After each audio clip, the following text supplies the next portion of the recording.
ऐसे घर में देवी लक्ष्मी कभी प्रवेश नहीं करती। इन 8 गलतियों से देवी लक्ष्मी चली जाती है घर छोड़कर। कहीं आप भी तो नहीं कर रहे हैं ये गलतियां? हमेशा रखें ध्यान इन बातों का। पहला, झूठे बर्तन। बहुत से लोग घर में झूठे बर्तन फैलाकर रखते हैं। ज्यादातर लोग रात के समय झूठे बर्तनों को रख देते हैं और सुबह उनको धोते हैं, जो कि शास्त्रों के अनुसार उचित नहीं है। घर में झूठे बर्तन फैलाकर कभी नहीं रखना चाहिए। इससे देवी लक्ष्मी रुष्ट हो जाती है और ज्यादा दिन के लिए घर में नहीं रहती। इसलिए घर में हमेशा साफ सफाई का विशेष ध्यान रखना चाहिए, जिससे मां की कृपा हमेशा बनी रहे। दूसरा, इस दिशा में कूड़ा रखना। वास्तु शास्त्र के अनुसार उत्तर दिशा के अधिष्ठित देवता कुबेर और धन की देवी माता लक्ष्मी है, जो धन और समृद्धि के घोतक हैं। इस स्थान को मातृ स्थान भी कहा गया है। इसलिए इस स्थान में कूड़ा या बेकार का सामान नहीं रखना चाहिए। इस दिशा को हमेशा साफ सुथरा रखना चाहिए, इससे धन लाभ होता है। घर का यह हिस्सा सकारात्मक ऊर्जा से भरा रहता है। अगर इस स्थान पर बेकार चीज रखेंगे तो मां लक्ष्मी और कुबेर देवता नाराज हो जाते हैं। इस स्थान को खाली रखना या कच्ची भूमि छोड़ना धन और समृद्धि कारक माना गया है। तीसरा, चूल्हे पर ना रखें यह चीज।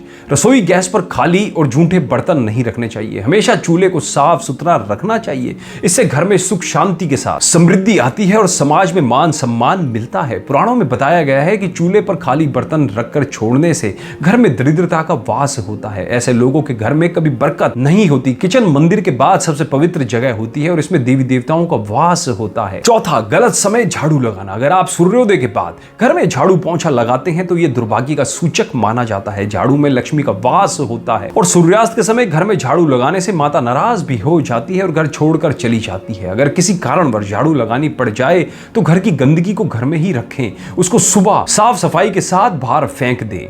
पांचवा, एक हाथ से कभी ना करें ये गलती। एक हाथ से चंदन कभी नहीं घिसना चाहिए। ऐसा करना नारायण को भी दरिद्र बना देता है। ऐसा करने से देवी लक्ष्मी नाराज हो जाती है और धन की कमी का सामना करना पड़ता है। इसके साथ ही चंदन घिसने के बाद सीधे भगवान को नहीं लगाना चाहिए। यह अच्छा नहीं माना जाता। चंदन को पहले किसी पात्र में रख लें और फिर देवी देवताओं को लगाएं। छठा, इसके बिना अधूरी है मां लक्ष्मी की पूजा। शास्त्रों में बताया गया है कि केवल माता लक्ष्मी की पूजा ना करें बल्कि साथ में भगवान विष्णु की भी पूजा करें। इसलिए इनको लक्ष्मी नारायण भी कहा जाता है। अकेले माता लक्ष्मी की पूजा करने से उनकी कृपा प्राप्त नहीं होती। इसलिए मां लक्ष्मी की कृपा प्राप्त करने के लिए माता लक्ष्मी के साथ भगवान विष्णु जी की पूजा अवश्य करें। सातवां, इस समय नहीं सोना चाहिए। शास्त्रों व पुराणों में सोने के लिए समय निर्धारित किया गया है। सूर्योदय से पहले जागना और रात्रि के समय सोना सर्वश्रेष्ठ माना गया है। कुछ लोग आलस्य के कारण सूर्योदय और सूर्यास्त के समय सोते रहते हैं, जो कि अनुचित है। ऐसा करने से माता लक्ष्मी नाराज हो जाती है और घर छोड़कर चली भी जाती है।